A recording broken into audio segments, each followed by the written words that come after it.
आज का प्रातः क्लास है 4/9/68। बाप बैठ बच्चों को समझाते हैं कि गीता के भगवान ने गीता सुनाई एक बार,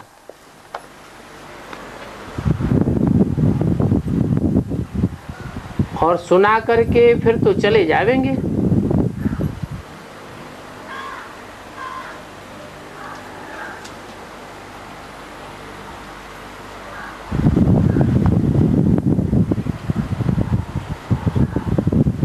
अगर कृष्ण ने सुनाई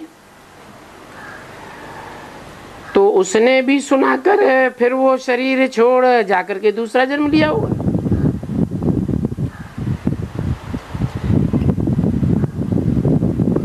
बच्चा बना होगा, फिर तो गीता नहीं सुनाई होगी। अभी तुमको गीता अर्थात गीता का ज्ञान भगवान सुनाए रहे हैं।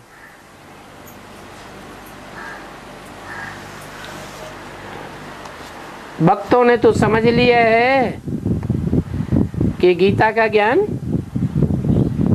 कृष्ण ने समझाया, कृष्ण ने सुनाया। तो शूटिंग कहाँ होती है? कौन करता है शूटिंग? कौन से ब्राह्मण? ब्राह्मणों में भी एक भक्ति मार्गीय ब्राह्मण जो भगवान को जानते नहीं हैं, पहचानते नहीं हैं, फिर मानने का तो सवाल ही नहीं। कहते हैं भगवान ने गीता सुनाई, फिर गीता सुना के क्या किया ये उन विचारों को पता ही नहीं।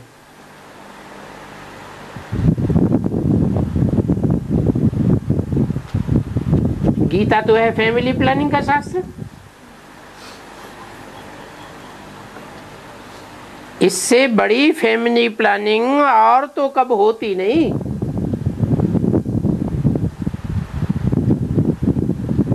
कहते महाभारत युद्ध हुआ,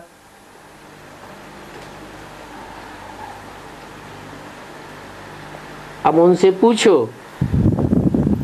उन भक्ति मार्ग वाले ब्राह्मणों से पूछो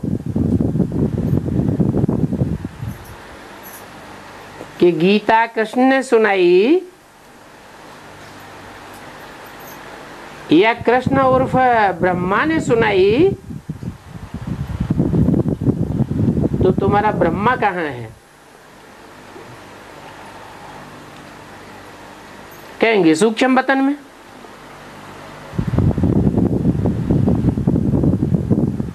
फिर ब्राह्मण भी सूक्ष्म वतन में होंगे,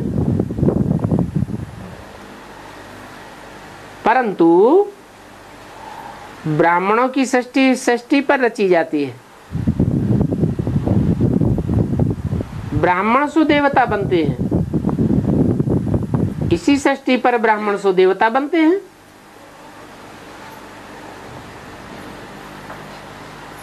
तो भगवान ने आकर के जो नर नारायण को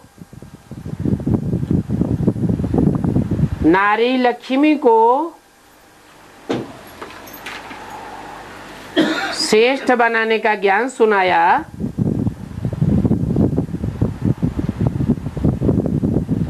वो क्या कृष्ण ने सुनाया?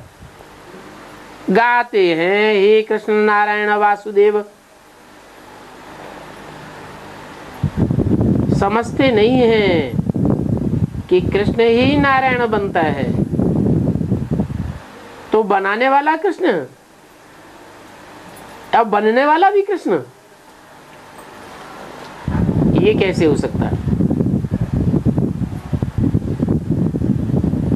चाहे डॉक्टर हो, चाहे मास्टर हो, चाहे इंजीनियर हो,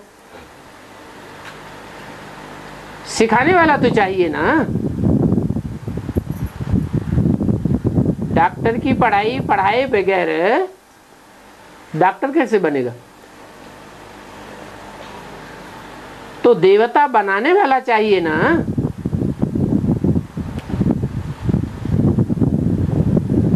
अब देवता बनाने वाला तो जरूर क्या होना चाहिए है? डॉक्टर बनाने के लिए डॉक्टर चाहिए, इंजीनियर बनाने के लिए इंजीनियर चाहिए, तो देवता बनाने के लिए कौन चाहिए है? अरे भगवान आएगा तो भगवान भगवती बनाएगा कि देवता बनाएगा? भगवान क्या बनाएगा? भगवान आएगा तो भगवान भगवती बनाएगा। फिर देवता कैसे बने हैं? कैसे बने? अरे जरूर इस सृष्टि पर कोई एक आत्मा है जो आदि से लेकर के अंत तक अपने आत्मिक स्वरूप को धारण करके रहती है, पकड़ के रहती है।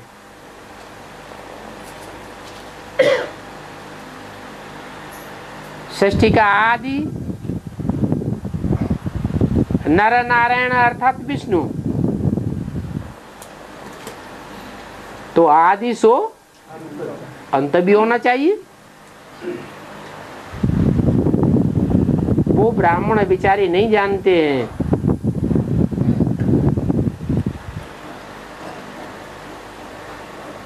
कि ब्राह्मणों की दुनिया रची गई, यज्ञ शुरू हुआ ब्राह्मणों के द्वारा, तो उस यज्ञ का यज्ञ पिता कौन था? वो तो कृष्ण उर्फ ब्रह्मा को ही यज्ञ पिता समझ लेते हैं। नाम रख दिया ब्रह्मा। अर्थ क्या हुआ?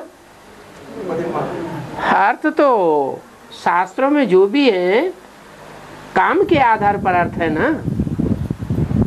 तो ब्रह्मा रचना हुआ या रचयिता हुआ? रचना है। अम्मा को रचने वाला कौन?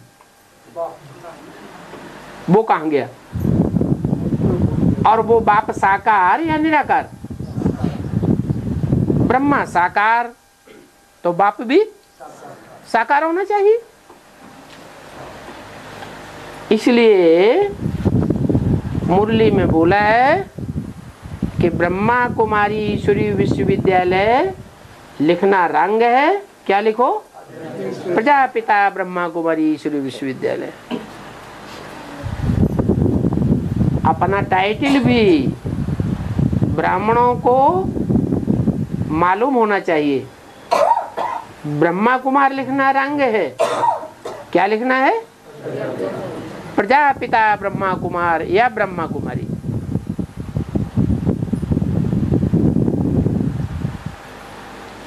ब्रह्मा है, ब्रह्मा ने बड़ी माँ माने माँ, बड़ी ते बड़ी माँ है, तो उसमें बीज डालने वाला कोई बाप भी तो चाहिए ना।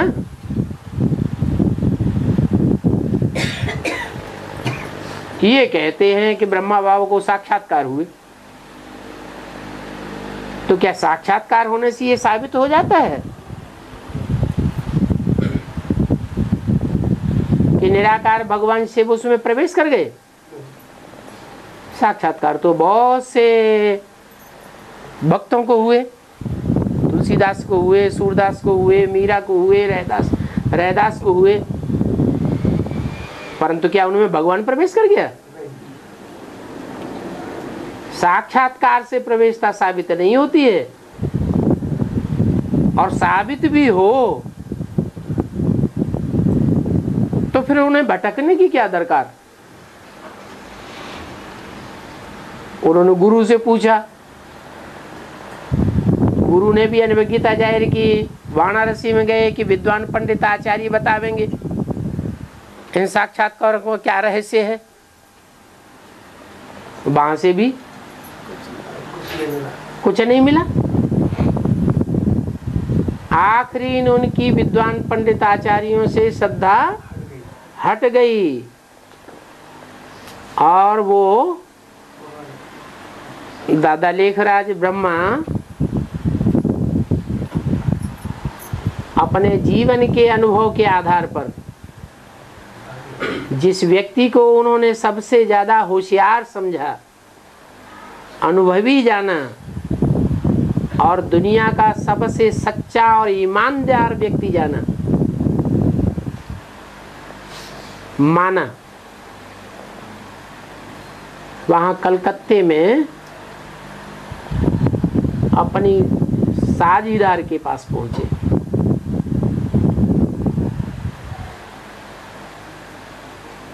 जहां से उनके साक्षात्कारों का रहस्य मिल गया।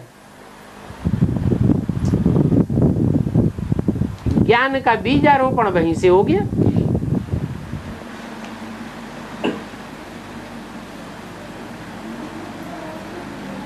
इसलिए जो विद्वान आचार्यों के द्वारा, महर्षियों के द्वारा गीता लिखी हुई है, उसमें भी ये बात आई है कि भगवान ने स्वयं कहा है कि मैं बीज बोने वाला पिता हूं। भगवान ज्ञान का सागर है तो ज्ञान का ही बीज बोएगा ना। भक्ति को तो अंधश्रद्धा कहा जाता है। अंधश्रद्धा, अंधविश्वास में भक्त भागते रहते हैं। कोई जन्म में मंदिर में भागते हैं, फिर दूसरा जन्म लेकर के मस्जिद में भागते हैं, कहीं गुरुद्वारे में भागते हैं, कहीं गिरजाघर में भागते हैं, कहीं तीर्थों में भागते हैं। बुद्धि को ठिकाना मिलता ही नहीं है। इसलिए उस प्रक्रिया का नाम दिया है भक्ति। भागते रहो, भागते रहो, एक जन्म नहीं, जन्म जन्मांतर भागते रहो, ठिकाना फिर भी नहीं मिलता। ज्ञान में भागने करने की बात नहीं है, तीर्थ यात्राएं करने की बात नहीं है। ज्ञान अर्थात जानना, जानकारी को ही ज्ञान कहा जाता है। और सच्चाई की जानकारी को ज्ञान कहा जाएगा या झूठ की जानकारी को ज्ञान कहा जाएगा? सच्चाई को जान जावेंगे तो झूठ भी जान जावेंगे। जानने में मुख्य जानकारी किसकी? मुख्य जानकारी पहले पहले है आत्मा की। मैं कौन? परंतु आत्मा की जानकारी देगा कौन? आत्मा की जानकारी आत्मा का बाप ही दे सकता है। और वो आत्माओं का बाप वो सदैव आत्मा है, कभी देह धारण नहीं करता, कभी देह अभिमानी नहीं बनता। इसलिए उसका नाम है सदा शिव। जो सदैव आत्मिक स्थिति में रहने वाला है वो सदैव कल्याण ही करेगा या कोई का कल्याण करेगा? सदैव कल्याणकारी है। और जो आत्माएं हैं वो नंबरवार अकल्याणकारी भी बनती है और कल्याणकारी भी बनती है। लेकिन शिव जो आत्माओं का पिता है वो सदैव ही कल्याणकारी है, इसलिए उसका नाम भी शिव रखा हुआ है। उसकी बिंदी का ही नाम शिव है। वो बिंदी नामधारी शिव कल्याण कैसे करता है? क्या बिंदी फुदक फुदक के कल्याण करती रहेगी, या परम धाम में बैठे बैठे प्रेरणा देती रहेगी? उससे कल्याण हो जाएगा? नहीं, भक्ति से तो अकल्याण ही हुआ। 2500 वर्ष की हिस्ट्री मनुष्यों के पास मौजूद है, सभी धर्मों की, और सभी धर्मों में अंधश्रद्धा युक्त भक्ति की जा रही है, लेकिन कल्याण हुआ किसी का? है? कल्याण तो किसी का नहीं हुआ। सबकी मेंटेलिटी नीचे गिरती जा रही है, चाहे कोई भी धर्म वाले हों, सब आपस में लड़ते झगड़ते जा रहे हैं। मारा मारी, ईर्ष्या, वैमनस्य, देश, विकारों की बढ़ोतरी होती चली जा रही है। तो इससे साबित होता है कि भक्ति जो भगाने का काम करती है, एक ठिकाने लगने नहीं देती,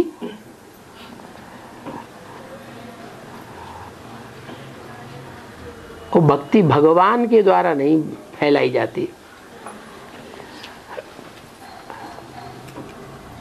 फिर फैलाने वाला कौन है, बनाने वाला कौन है? भक्ति को बढ़ावा देने वाले हैं मनुष्य, जो देह अभिमान में आते हैं। जो भी 500-700 करोड़ मनुष्यों की आत्माएं हैं, सब भक्ति ही सिखलाते हैं। क्यों? क्योंकि सबको अपना अपना रथ है,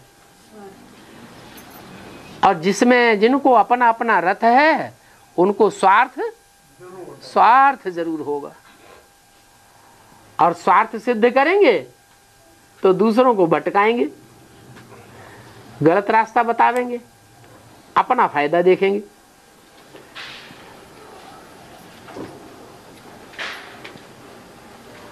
तो 2500 वर्ष से जो भक्ति चली आ रही है, उस भक्ति के ड्रामा की शूटिंग भी कहाँ होती है? ब्राह्मणों की संगम की दुनिया में। कैसे शूटिंग होती है? उसका मूल फाउंडेशन कहाँ से पड़ता है? है? मूल फाउंडेशन पड़ता है ब्रह्मा द्वारा। ब्रह्मा की सोल, जिसे अपने साक्षात्कारों का रहस्य जिस व्यक्ति से मिला, उस व्यक्तित्व के महानता को भूल गई और अपने को भगवान समझ बैठी कि मेरे अंदर शिव आता है, मैं शिव हूं, साकार रूप, मैं ही गीता का भगवान हूं। भक्ति मार्ग में तो वो आत्मा रही ना कोई रूप में, जहां जहां जन्म लेती रही। भक्ति मार्ग में तो यही बात चलती रही, गीता का भगवान कृष्ण। तो अनेक जन्मों का वो संस्कार पक्का हुआ पड़ा है उस आत्मा में, क्या कि गीता का भगवान कृष्ण है। बुद्धि में ये बात आई नहीं कि कृष्ण का तो बच्चा रूप पूजा जाता है, बड़ा रूप पूजा नहीं जाता है। जो बच्चा रूप पूजा जाता है, बच्चा बुद्धि होगा या बालिक बुद्धि होगा? बच्चा बुद्धि होगा। और बच्चा बुद्धि ज्ञान सुनाएगा उसको ईश्वरीय ज्ञान कहा जा सकता है क्या? अरे ईश्वर तो सारी दुनिया का बाप है। हिंदू हो, मुसलमान हो, सिख हो, ईसाई हो, अरे दुनिया के बड़े से बड़े नास्तिक हो, वो भी एक टाइम ऐसा आता है कि वो भी गॉड फादर को मानने के लिए मजबूर हो जाते हैं। तो कहाँ बच्चा बुद्धि का ज्ञान और कहाँ भगवान? छोटे छोटे स्कूल होते हैं, प्राइमरी स्कूल होते हैं, वहां भी पढ़ाई जाती है, लेकिन बच्चा बुद्धियों को पढ़ाई जाती है। ऐसे ही भगवान जी जब इस सृष्टि पर आते हैं तो जो बच्चा बुद्धि आत्माएं हैं उनको उठाते हैं, एकदम भोली भाली। लेकिन अंत तक बच्चा बुद्धि बन करके रहना अच्छा या होशियार बनना अच्छा? बाप बुद्धिमान है तो बाप के बच्चे भी बुद्धिमान ही होना चाहिए, और बुद्धिमान बाप के बच्चे ऐसे नहीं कि लास्ट में ही प्रत्यक्ष होते हैं, क्योंकि संसार के सामने भगवान भी लास्ट में प्रत्यक्ष होता है। पहले तो भगवान गुप्त रूप में अपना कार्य करता है। भगवान का नाम दिया है पंडा। पंडा उसे कहा जाता है जो रास्ता बताता है, पंडायति। असली ठिकाना बताता है, ठिकाने पर ले जाता है। उस पंडा के फॉलो करने वाले या पंडा के जो बच्चे हैं वो पांडव कहे जाते हैं। तो जो पांडव हैं वो हर धर्म में पांडव कहे जाएंगे क्या? नहीं। और धर्म की जो आत्माएं हैं वो पांडव नहीं हो सकती, क्योंकि वो पंडा के पुत्र है ही नहीं। जो कन्वर्ट हो गए और धर्मों में चले गए, और भारत की आबादी कम होती रही और देशों की आबादी बढ़ती रही। तो कन्वर्ट होने वालों ने भारत का नाम बाला किया, अपने बाप का नाम बाला किया, बाप दादे का नाम बाला किया, या दूसरे धर्म खंडों और दूसरे देशों और दूसरे धर्म पिताओं का नाम बाला किया। वो तो बाप के बच्चे हैं ही नहीं। असली बाप के बच्चे तो वो हैं जिनके द्वारा भगवान बाप आकर के नई सृष्टि का फाउंडेशन भी लगाता है और पुरानी दुनिया के जितने भी असत धर्म हैं उनका विनाश कराता है। और जो बच्चा बुद्धि है और जो सालिम बुद्धि है, बाप और बच्चे का मेल कराई देता है। दुनिया क्या करती है? दुनिया के धर्म वाले धर्म पिताएं क्या करते हैं? भेद पैदा कर देते हैं। जैसे क्रिश्चियंस आए, क्रिश्चियंस ने भारत में राज्य किया, फिर बहुत हुज्जत हुई तो भारत को छोड़ तो दिया, लेकिन क्या करके गए हैं? दो हिस्से करके चले गए, भेद पैदा कर दिया। ऐसे ही सृष्टि के आदि में जब भगवान बाप आया था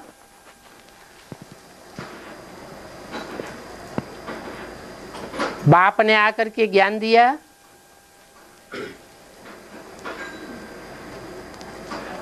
जिसको ज्ञान दिया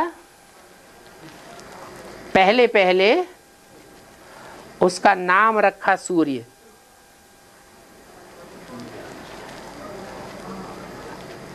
रघु भी कहते हैं। अब सूर्य नाम रखा है तो सूर्य से रोशनी वाला लेने वाला और भी कोई होगा। वो कौन है जिसने सूर्य से पूरी रोशनी ली?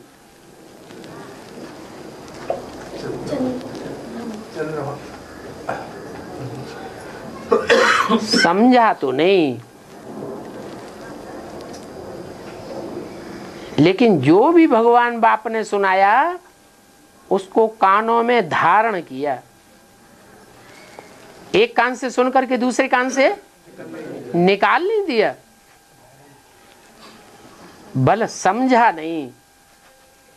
क्या समझना काम बालिग बुद्धि का है या बच्चा बुद्धि का है? बच्चा बुद्धि का काम समझना नहीं है, समझाना भी नहीं है, लेकिन बच्चा रट तो लेता है। जो भी पाठ पढ़ाया जाता है कानों से सुनता है और सुन करके कंठ कर लेता है। तो ऐसे ही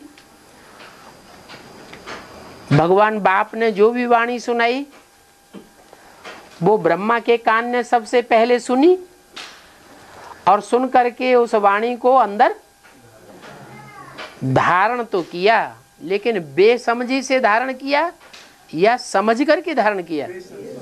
बेसमझी से उसी तरह धारण कर लिया जैसे कि बेसिक में प्राइमरी स्कूल के बच्चे दोहों को चौपाइयों को कंठस्थ कर लेते हैं। उनका गहरा अर्थ क्या है वो नहीं जानते। तो ऐसे ही ब्रह्मा बाबा ने भी भगवान बाप ने उनमें प्रवेश होकर के जो ज्ञान सुनाया वो सारा अंदर अंदर धारण तो किया, लेकिन बेसमझी पूर्वक।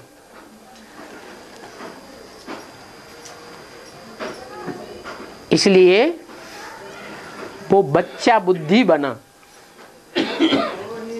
अब शूटिंग पीरियड में जो बच्चा बुद्धि बनेगा, इनोसेंट बच्चा था या कोई शैतान बच्चा था? है इनोसेंट बच्चा था ना। अगर बाप ने कहा कि देवताओं का बड़े से बड़ा गुण है सहन शक्ति, तो सीधा सीधा उस बात को धारण कर लिया या नहीं कर लिया? अपने जीवन में प्रैक्टिकल में ये करके दिखाया कि जितना सहन शक्ति बड़ी माँ का नामधारी ब्रह्मा ने धारण की, उतना दुनिया में कोई मनुष्य मात्र ने ऐसा पार्ट सहन शक्ति का बजा के नहीं दिखाया। तो इनोसेंटली भगवान के वाक्यों को जीवन में धारण तो किया। अब जो यहां बच्चा बना, तो जब ब्रॉड ड्रामा शुरू होगा, उस ब्रॉड ड्रामा में पहला पहला बच्चा कौन बनेगा? फिर वही पहला पहला बच्चा बनेगा। तो मनुष्य सृष्टि रूपी वृक्ष का पहला पत्ता वो राधा कृष्ण की आत्माएं ही बनती है। परंतु जैसे और धर्म पिताएं आए, धर्म पिताएं तो सतो प्रधान आते हैं या तमो प्रधान आते हैं? ऊपर से सतो प्रधान आते हैं। वो तो जो कुछ सुनाएंगे, जो कुछ बोलेंगे, वो अच्छा ही बोलेंगे या मिक्स करके बोलेंगे? अच्छा ही बोलते। वो धर्म पिताएं जब तक मौजूद रहे सृष्टि पर, तब तक उनका धर्म सतो प्रधान स्टेज में रहा या रजोतम में आ गया? तब तक सतो प्रधान में रहा। और जैसे ही उन्होंने शरीर छोड़ा, उनके फॉलोअर्स ने क्या किया? उनके फॉलोअर्स ने उस ज्ञान को उल्टा पलटा करना स्वार्थ से शुरू कर दिया। गुरु बन करके बैठ गए, अपनी अपनी गद्दियां जमा के बैठ गए। और अभी भी देखा जाता है हर धर्म में देहधारी गद्दी नसीन धर्म गुरु बन करके बैठे हुए हैं और लड़ाइयां करवा रहे हैं, हत्याएं भी करवा रहे हैं। ये तो छोटे छोटे धर्म पिताएं और उनके फॉलोअर्स की बात बताई। जो लास्ट वाले हैं, लेकिन पहला पहला कौन है? पहला पहला तो धर्म पिता है, आदि सनातन देवी देवता धर्म की स्थापना करने वाला।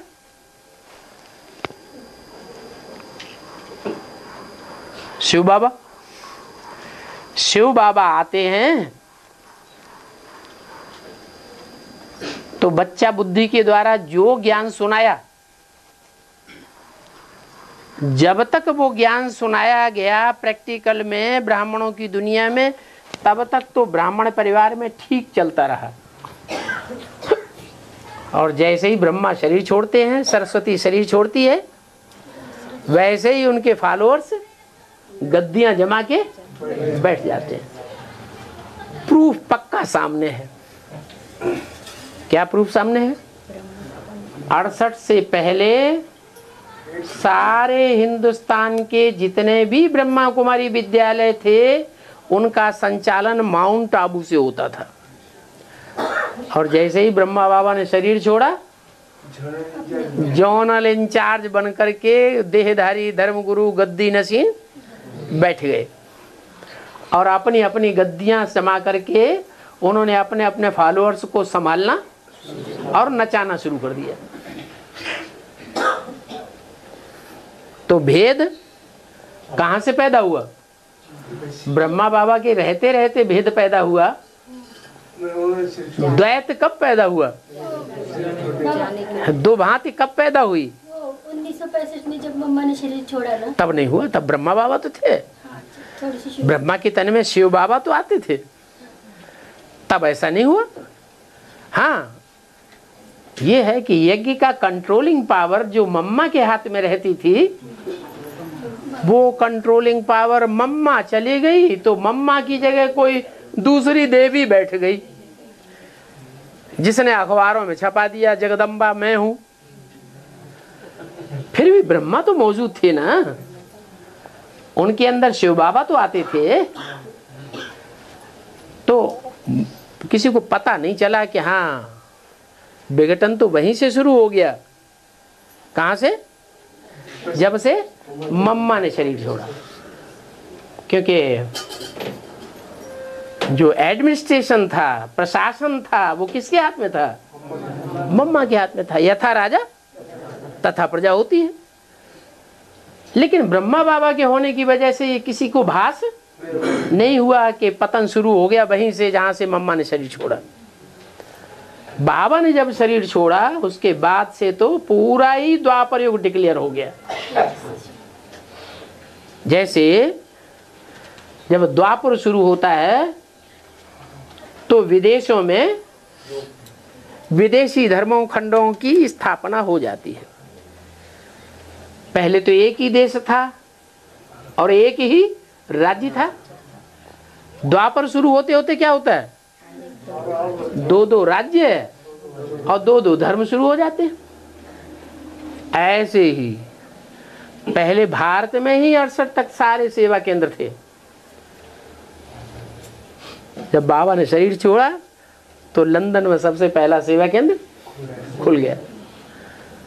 तो विदेशों की शूटिंग हो गई कि नहीं? विदेशी धर्मखंड का फाउंडेशन भी पड़ गया।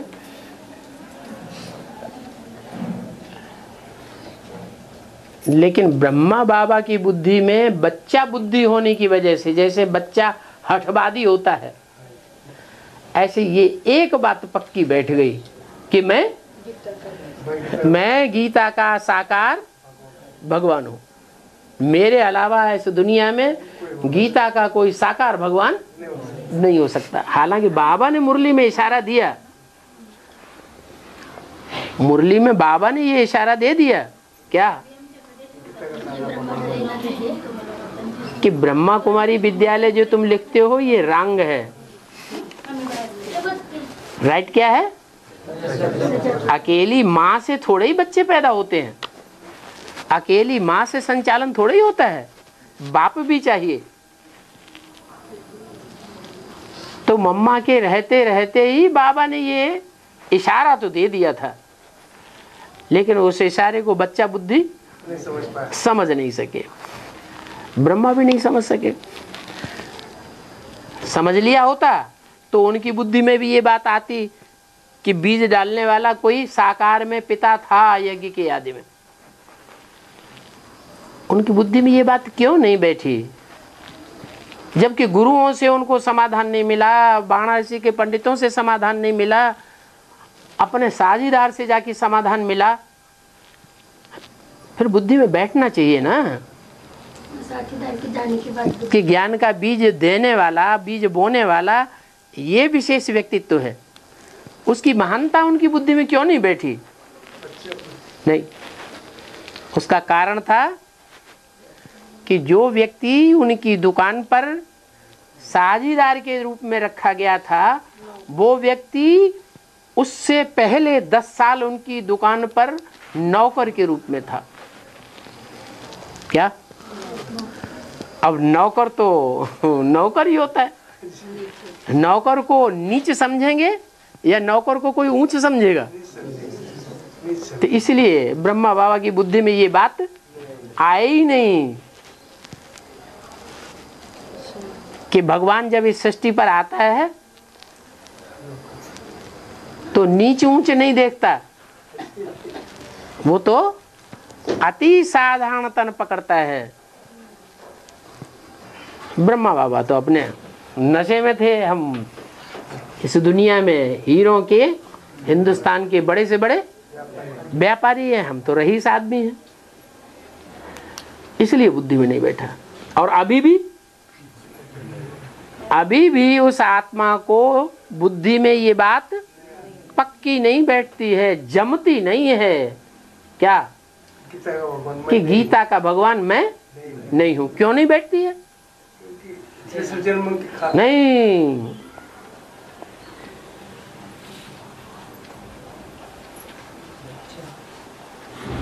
दुनिया में जितने भी लोग हैं वो इस बात को मानते हैं क्या नहीं मानते कि गीता का भगवान कृष्ण नहीं है? हैं? वो तो कहते हैं गीता का भगवान कृष्ण है। नहीं मानते। अभी तो ब्रह्मा कुमारियों ने ये पॉइंट उठाना भी बंद कर दिया। पहले ये किताब भी छापी जाती थी, चित्र भी बनाए जाते थे, अभी तो बिल्कुल छम। क्यों ऐसा कर दिया? इसलिए ऐसा कर दिया कि वो बच्चा बुद्धि जो आत्माएं हैं बेसिक में, वो दुनिया के आधार दुनिया को फॉलो करेंगी या ज्ञानी मनुष्य आत्माओं को फॉलो करेंगी? ज्ञानी जो हैं, जो बाप के बच्चे हैं, वो तो अति साधारण निकले हैं।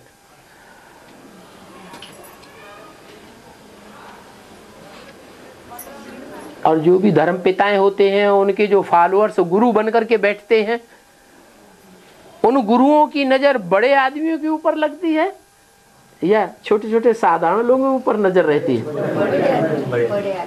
तो यहाँ भी ऐसे ही है। ब्रह्मा ने शरीर छोड़ा तो ब्रह्मा के शरीर की छोड़ने के बाद जो गद्दी नशीन बने, उन गद्दी नशीनों की नजर किसके ऊपर है? बड़े बड़ों के ऊपर है।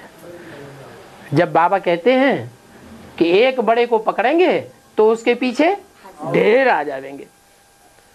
अब बाबा तो बेहद में बोलते हैं कि हद में बोलते हैं? बाबा तो बेहद में बोलते हैं। बाबा की दृष्टि देह के ऊपर रहती है, देहधारियों के ऊपर रहती है, कि अनेक जन्म का पार्ट बजाने वाली आत्मा रूपी पार्टधारियों के ऊपर रहती है। आत्माओं के ऊपर रहती है। वो तो जानते हैं ये कौन सी ज्योति बिंदु आत्मा है जो इस दुनिया में बड़ा है, और वो कौन सी ज्योति बिंदु आत्माएं हैं जो दुनिया के हिसाब से बड़ी साबित हो जानी चाहिए। और वो भी जानता है कि जो बड़े बच्चे हैं इस संसार को संभालने वाले, 10 दिग्पाल जिनको कहा जाता है, अष्टदेव कहा जाता है, भगवान उनको अपने सर माथे पर चढ़ा के रखता है। भगवान की दृष्टि तो उन बड़ों के ऊपर रहती है। वो बड़े 8 अगर संगठित हो जाएंगे ब्राह्मणों की दुनिया में, तो नई दुनिया का फाउंडेशन पड़ जाएगा कि नहीं पड़ जाएगा? नई दुनिया का फाउंडेशन पड़ जाएगा। बाबा का काम सो हुआ पड़ा।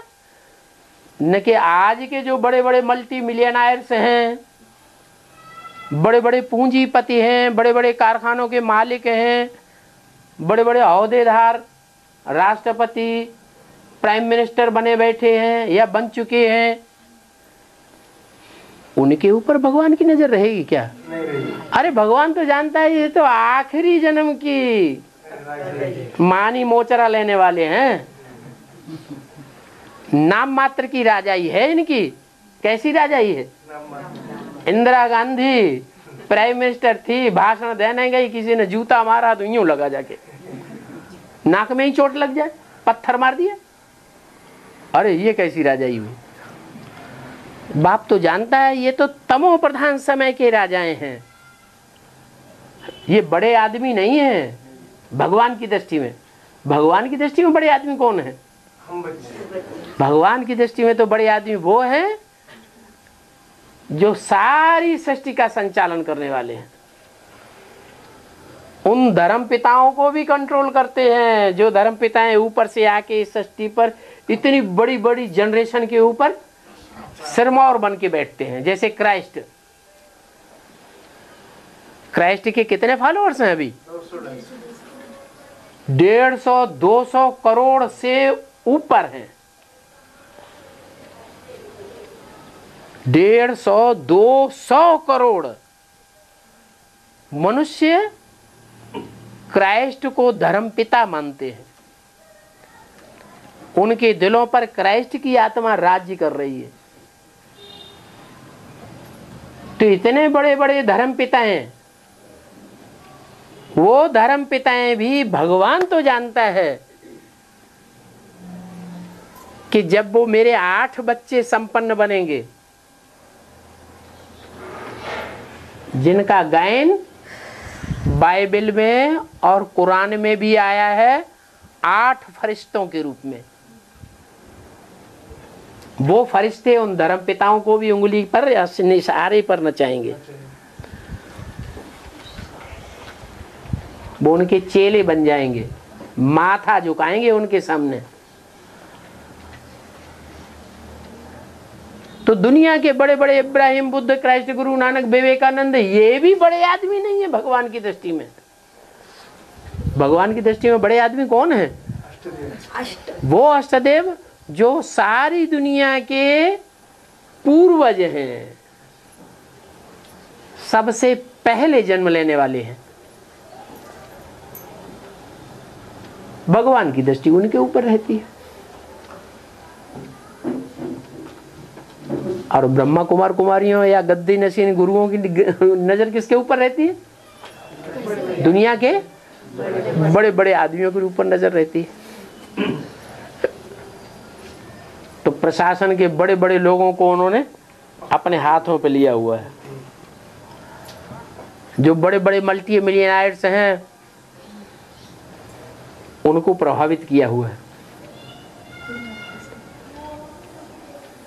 बड़े बड़े जो पूंजीपति हैं, धनवान लोग हैं, वो भी किसकी मुट्ठी में है? अभी ब्रह्मा कुमार कुमारियों, बेसिक नॉलेज वालों की मुट्ठी में है।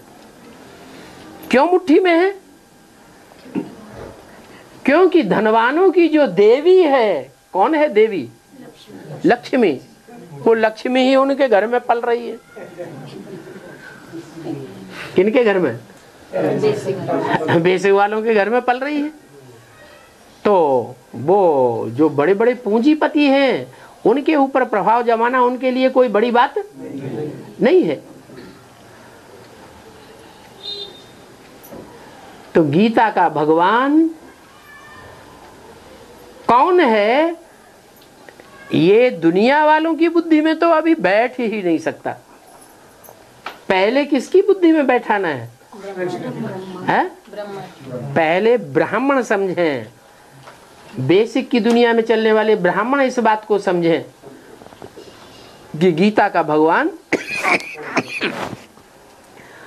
पहला पत्ता सृष्टि का नहीं है, पत्ते को भी जन्म देने वाला वो बीज रूप बाप है। पत्ता तो बहुत बाद में आता है।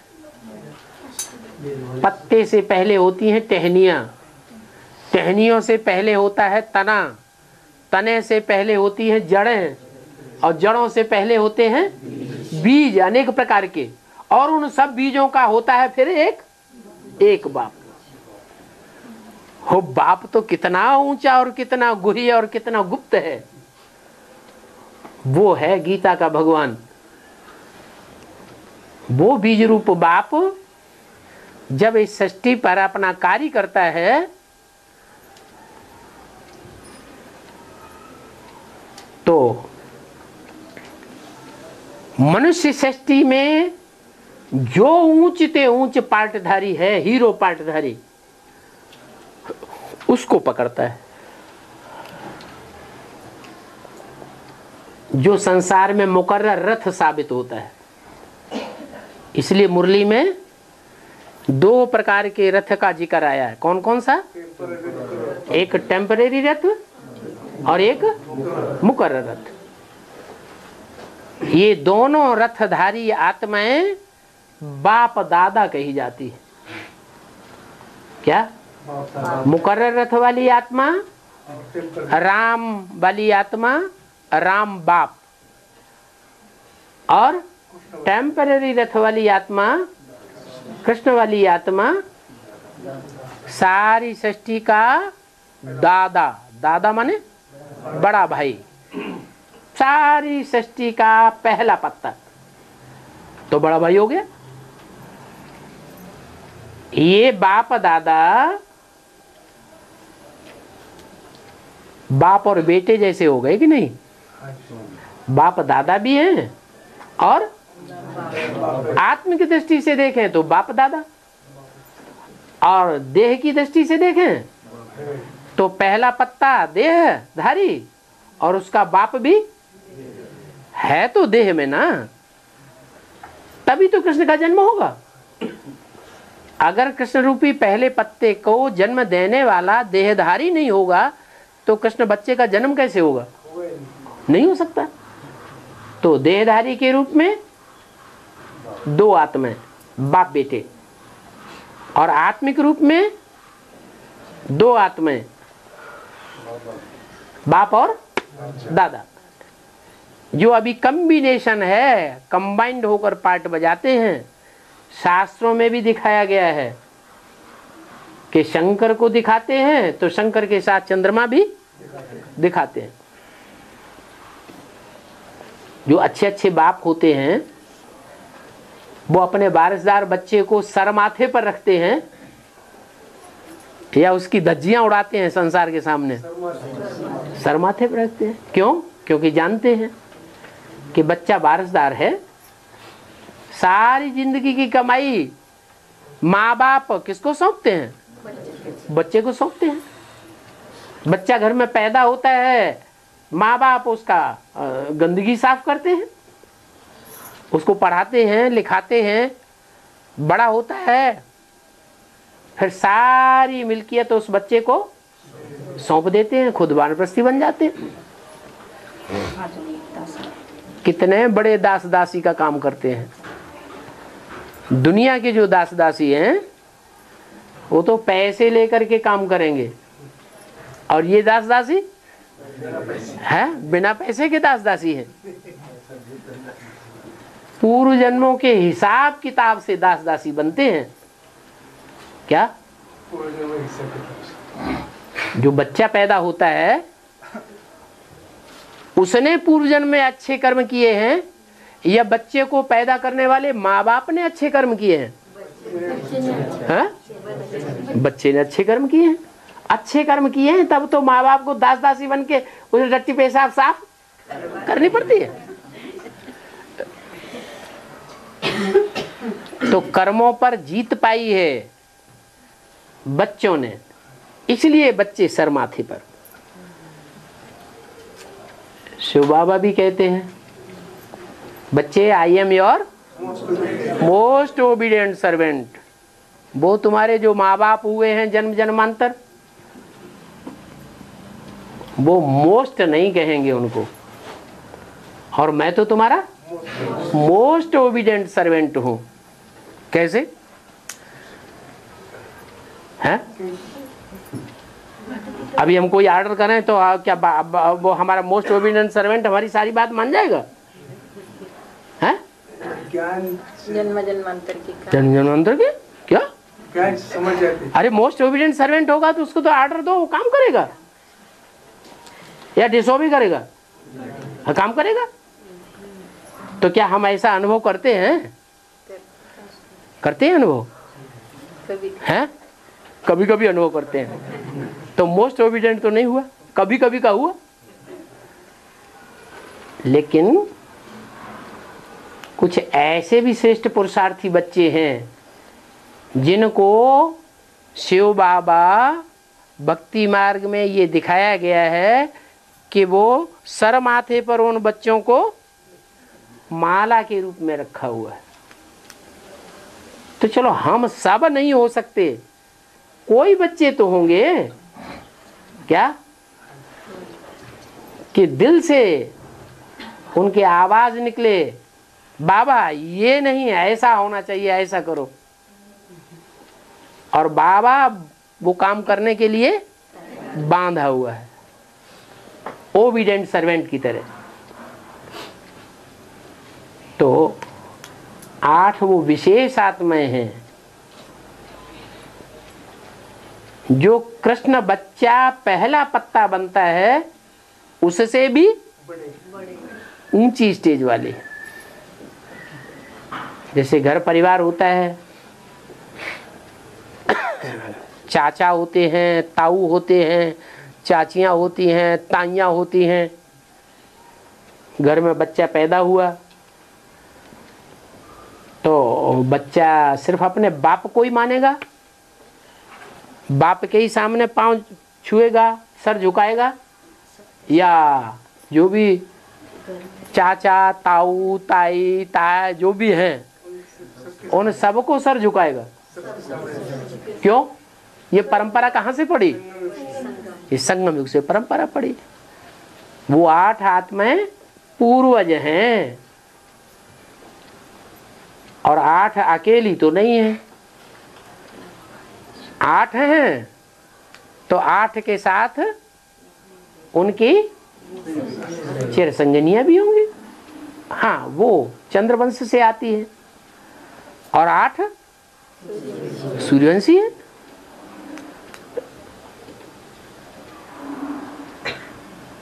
तो कहाँ कृष्ण बच्चा गीता का भगवान बना दिया, और कहाँ कृष्ण बच्चे से पहले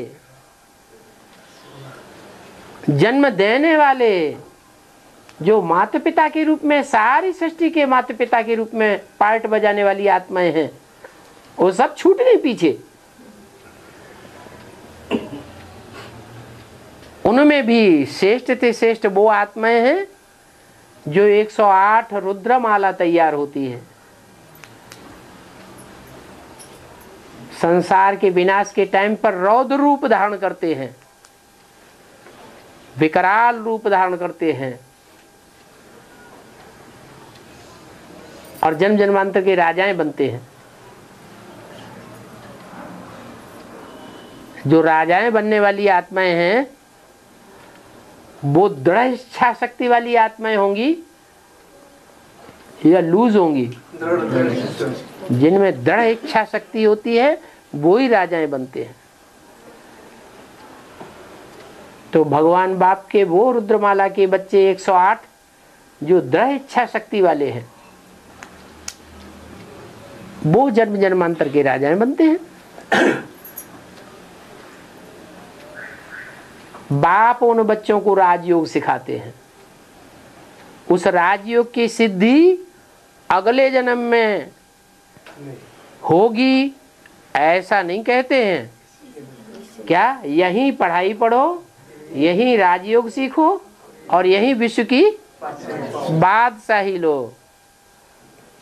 अब जितना राजयोगी बनेंगे, जितना इंद्रियों को कंट्रोल करेंगे, जितना काम को जीतेंगे, उतने जगत जीत बनेंगे।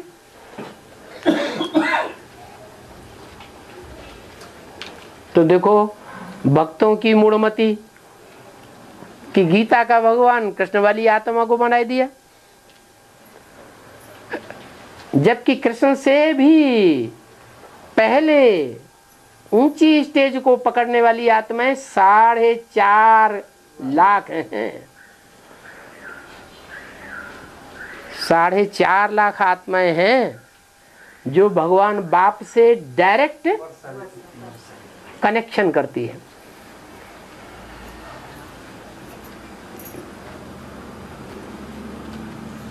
इन आंखों से बाप के पार्ट को देखती है, समझती है, क्योंकि जो पहली जनरेशन है,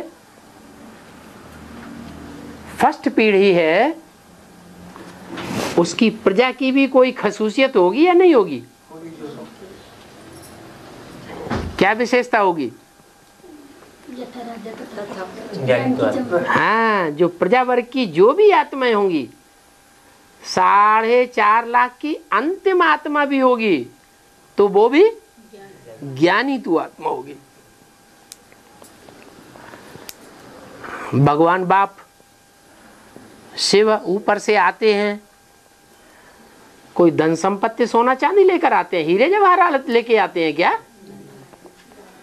क्या देते हैं? ज्ञान ही तो देते हैं। उस ज्ञान की जिन्होंने कदर की, वो भगवान के बच्चे, भगवान भगवती की स्टेज वाले हैं। उनको तो छोड़ दिया भक्तों ने, कृष्ण को पकड़ लिया। जो कृष्ण की आत्मा अभी भी इस बात को नहीं समझ रही है कि गीता का भगवान कृष्ण नहीं होता है, गीता का भगवान शिव शंकर भोलेनाथ होता है। अगर शिव समान कृष्ण की आत्मा बन जाए, पहले पहले तो कृष्ण के साथ शिव का नाम जोड़ना चाहिए। 33 करोड़ देवताओं में से कोई देवता का नाम नहीं जोड़ा गया। किसका नाम जोड़ा गया? शंकर का नाम जोड़ा गया। क्यों जोड़ा गया? ये साबित करने के लिए जोड़ा गया कि शिव शंकर ही गीता का भगवान है, जो निराकारी स्टेज को सारी दुनिया के बीच में पहले पहले धारण करता है प्रैक्टिकल जीवन में। वो भगवान निराकार है, निराकारी स्टेज वाला है। निराकारी है तो निर्विकारी है, निर्विकारी है तो निरहंकारी है।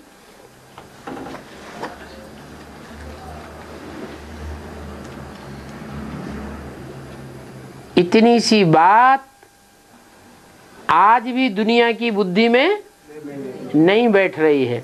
दुनिया की बात बाद में, पहले तो किसकी बुद्धि में बैठना चाहिए? पहले तो ब्रह्मा कुमार कुमारियों की बुद्धि में बैठना चाहिए। इसलिए बाबा ने कहा उनमें से एक एक के ओपिनियन लेते जाओ, बैठा बैठा के, समझा समझा के लिखवाओ कि गीता का भगवान शिव शंकर भोलेनाथ है या गीता का भगवान कृष्ण है। शिव कृष्ण तो नाम भी नहीं लेते हैं। शिव नारायण नाम लेते हैं? नहीं। शिव कृष्ण नाम भी नहीं लेते, शिव ब्रह्मा नाम भी नहीं लेते, शिव विष्णु नाम भी नहीं लेते, शिव जगदम्बा नाम भी नहीं लेते। शिव के साथ अगर जोड़ेंगे तो शिव का जो पहला पहला बच्चा है उसे जोड़ा जाएगा। इसलिए मुरली में बोला, कहते हैं देव देव महादेव।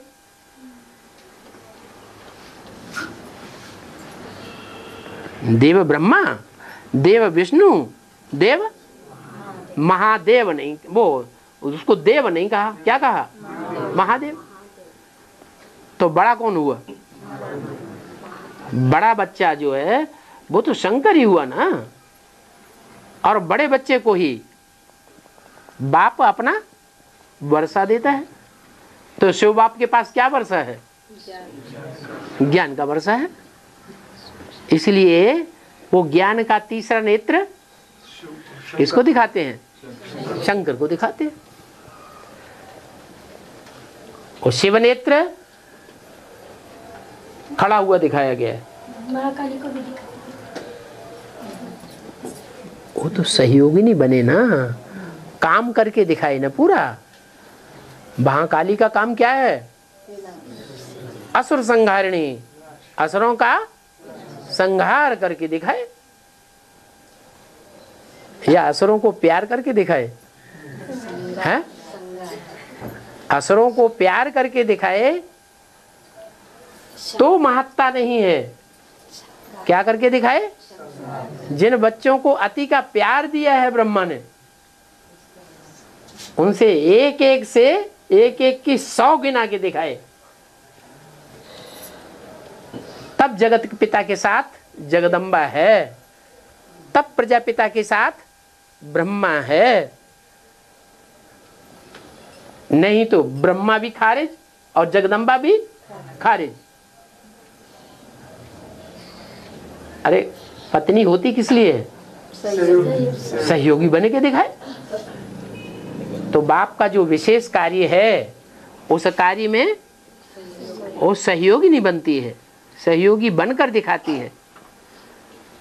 ये ढेर के ढेर जो इधर उधर पार्टियां बना रहे हैं, इधर उधर धक्के खा रहे हैं, वो सब नई दुनिया में आ जाएंगे।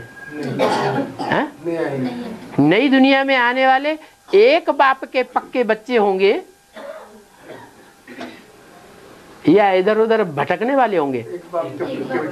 आदि से लेकर के अंत तक एक बाप को मानने वाले होंगे, जो कि झाड़ के चित्र में दिखाया है। क्या दिखाया है? 3 तरह के दिखाए गए हैं। एक है नीचे से लेकर ऊपर तक एक ही तना। दूसरी वो डालियां हैं जो दाईं ओर मुड़ती हैं। तीसरी वो डालियां हैं जो बाईं ओर मुड़ती हैं। तो जो मुड़ने वाले हैं, जिनकी बुद्धि मुड़ गई, या जिनके माथा को माया ने मुड़ लिया, वो फिर देवी देवता सनातन धर्म के पक्के फाउंडर नहीं हो सकते।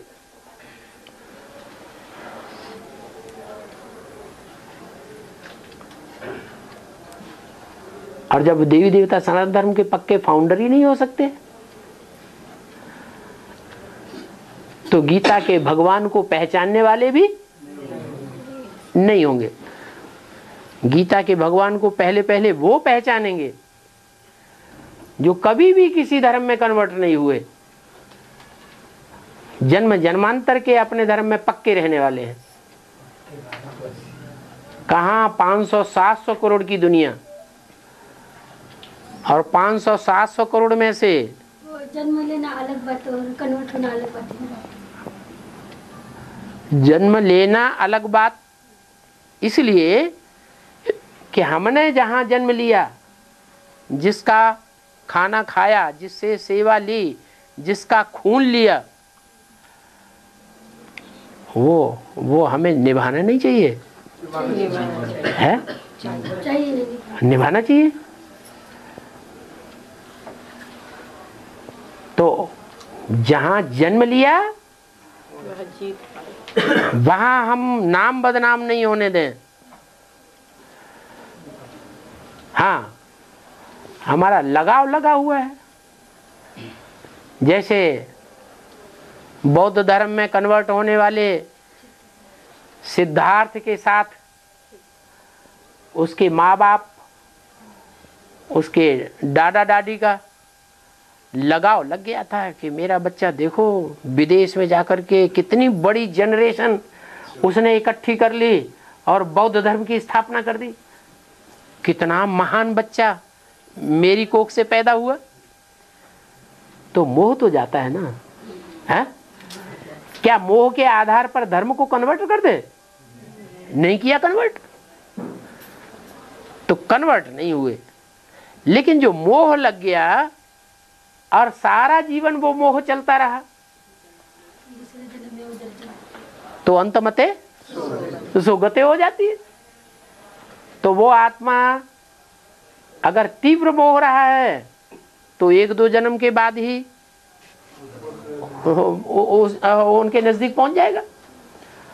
अगर धीमा धीमा मोह रहा है तो हो सकता है 200-400 वर्ष के बाद वहां कन्वर्ट हो जाए, वहां जाके जन्म लेगा। वो जन्म लेना कोई कन्वर्ट होना नहीं कहा जाता है।